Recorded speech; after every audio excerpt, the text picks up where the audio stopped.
Hello, and thank you for joining my devotion for this week, taken from the book of Hebrews, chapter 12, verse 1. Now, before I read a passage of the scripture, it's still early in the year, and I'm sure many believers are still very active. They are still very expectant, optimistic about what the year is going to bring. Now, that's a very good attitude to enter the year. Unfortunately, for some people, somewhere along the line, the energy begins to drop, the enthusiasm begins to drop as they progress in the year, but that shouldn't be the case. Now, most of the time, the problem, it's not that the devil is after you. The problem is just that you need to do more. You need to stay consistent. And so for this video, I'm going to discuss 7 habits that are slowing you down, or you can say 7 habits that are pulling you back. Now, my scripture says in Hebrews 12:1, it says, therefore since we are surrounded by a cloud of witnesses, let us lay aside every weight and the sin that ensnares us.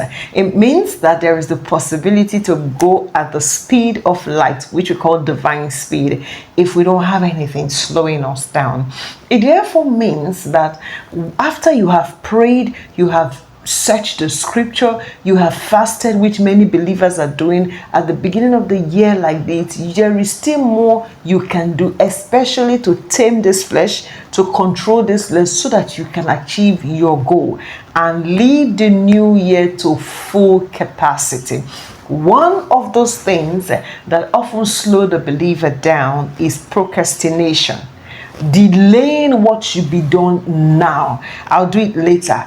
I'll do it tomorrow. I'll do it next week. Procrastination will weaken your discipline. If you've made up your mind at the beginning of the year that this is what I want to achieve in this new year, stick to it regardless of all the other pressures that are coming. Because when you don't do that, you kill the momentum. And so this energy with which you are using to start the year, you find that when you procrastinate, I'll do it later, what should be done now, you kill the momentum. Number 2 is the fear of failure. Let me tell you, you will fail. Now, that's not a prophecy. What that means is that it's not going to be always that you will get it right at your first try. Now, believers don't like to hear about failures. We don't like to hear about failing. Failing or failures does not mean that your life is negative. It doesn't mean that there is a full stop to your life. It just means that that route is not the correct route. That method needs to be changed. And so because many people are afraid to fail, they stay in one place. Now, life is about taking risk. And if you don't take risk, you can never know to what extent you can achieve so much more. So, failure. Number 3 is negative self-talk. Now, you know that thought that goes on in your head like, I'm not capable, I don't have that experience, I'm not good enough, everybody else is doing it, I don't have that money. That's negative self-talk. Silence that voice. If not, you will be going back or be stagnant instead of you going forward. Silence that negative talk. It is a voice of the devil. When it comes the next time, instead focus your attention on the things you can do and the things that are working in your life. Number 4 is wrong association. Now, I am very jealous about the people that I allow to hang around me, because I know that your association can influence your progress, your influence in life.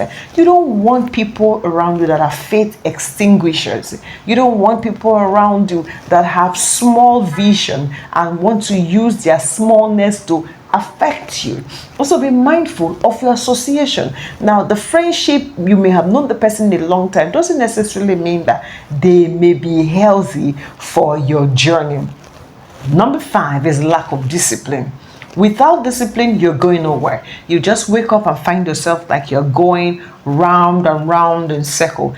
Discipline is what will ensure consistency, and consistency is what will help you to achieve much more. If you desire something and you're not consistent at this, you will never achieve anything. So be disciplined.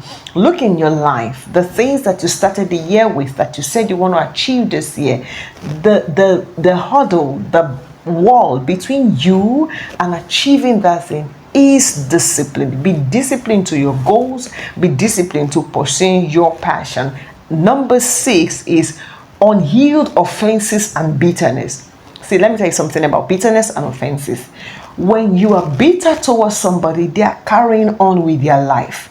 Sometimes they don't even care about whether you're still angry or not. So why do you want to be bitter about that kind of person? And when you forgive somebody who's hurt you, you're doing yourself good, not that person. And so let go of offenses, let go of bitterness. When you don't heal, you're going to be responding to that hurt. And number 7, comfort zone living. If you are comfortable just where you are, big things can never happen to you.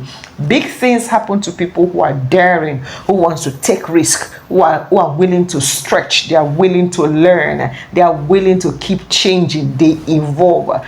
Comfort zone will always make you look like everything is fine, but the truth is that when you are willing to take risks towards your goals, your passion, big things happen to you. Now, this is a new year. You want to look at those things that are pulling you back. These are some that I have just shared. There may be more that you have also identified in your life, especially as pursuing your goal. I encourage you to take them out so that at the end of the year, you can look back and say, I am glad I did this for myself. Once again, I wish you a very happy new year. I trust God that your testimony for this year will not be cut short in Jesus' name.